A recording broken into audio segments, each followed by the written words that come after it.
आहे, आपण संदीप सरांना विचारूयात.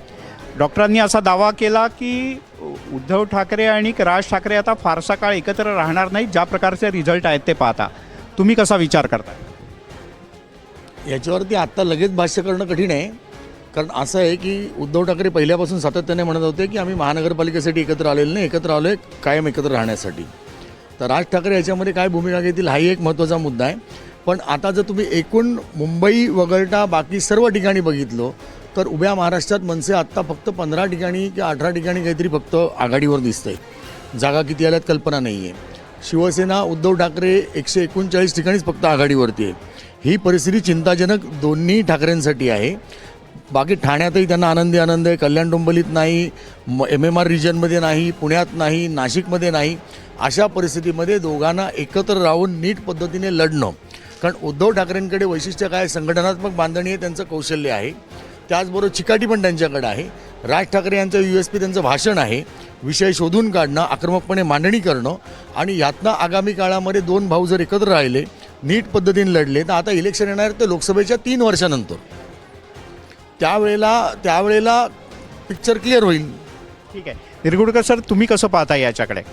काय म्हणजे दोघं किती काळ एकत्र राहतील? कारण राज ठाकरेंनी स्पष्टपणे म्हटलं होतं आम्ही एकत्र आलोय फक्त मराठीच्या मुद्द्याकरता, बाकी काही विषय नाही. म्हणजे याचा अर्थ पुढच्या निवडणुकीत आम्ही एकत्र नाही असा संदेश आहे याच्यामध्ये.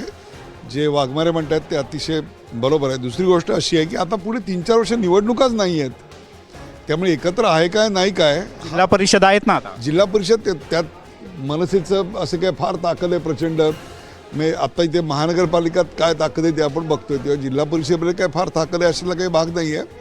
त्यामुळे आता एकत्र राहतील का हा मुद्दा काही अलाईद आहे.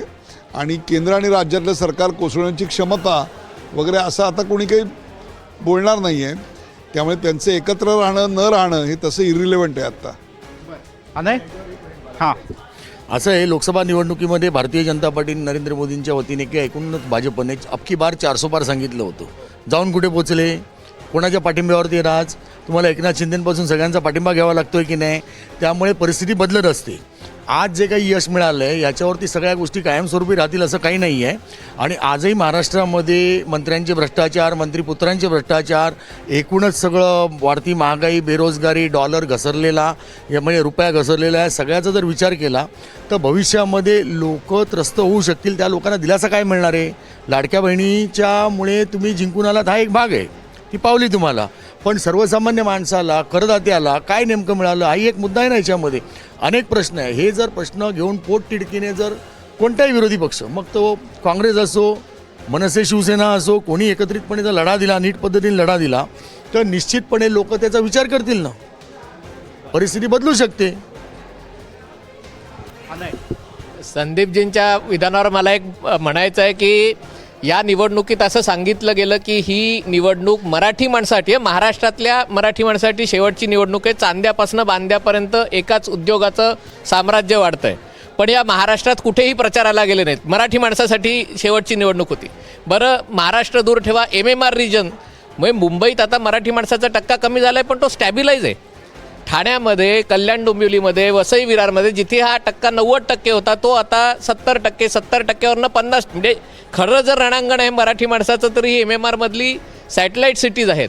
पण तिथेही प्रचारासाठी एकदाही जायचं नाही. आणि आता तर सगळीकडे शून्य आलेलं आहे. आणि विधानसभेत जी परिस्थिती आहे, 20 पैकी 10 जागा फक्त मुंबईत आहे.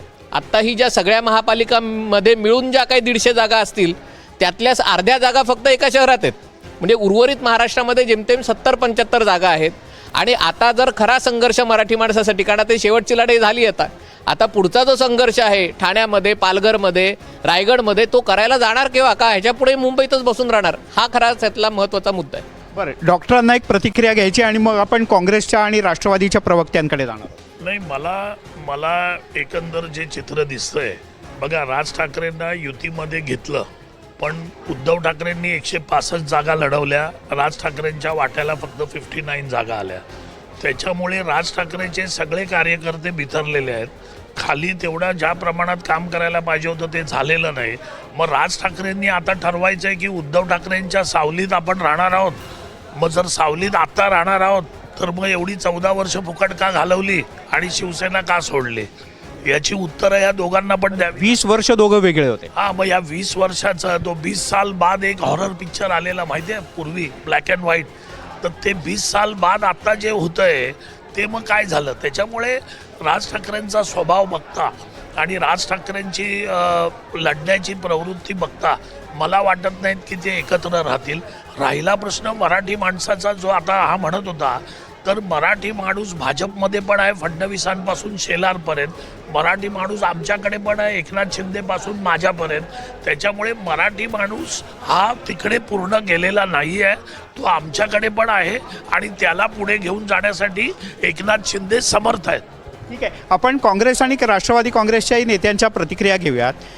मुंबईतला प्रचार हा शेवटच्या टप्प्यात मराठी सेंट्रिक अशाच प्रकारचा झाला. आणखीनही काही मुद्दे होते, पण प्रामुख्यानं मराठीच्या मुद्द्यावर आपण एकत्र येतो आहोत असं राज आणि उद्धव यांनी वारंवार सांगितलं.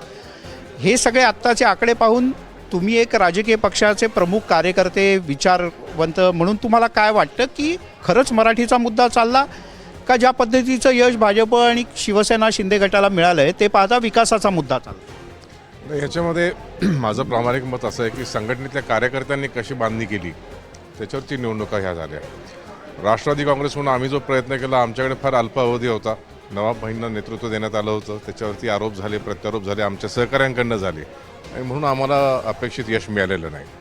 समोर भाजप ज्या पद्धतीनं त्यांच्या संघटनेची बांधणी करते, मग जनसंघापासून स्थापन झालेली भाजप असेल, RSSच्या संघाला मिळणारं पाठबळ असेल आणि भाजपात गेलेले सर्व पक्ष हे ज्या पद्धतीनं निवडणुकीला सामोरे जातात त्या पद्धतीनं बाकीचे जात नाहीत. त्याच्यात त्यांचं यश आहे असं मला वाटतं. विकासाचे मुद्दे, झालेली कामं हे सगळ्यांच्या समोर होतीच. मराठी माणसाचाही मुद्दा होता.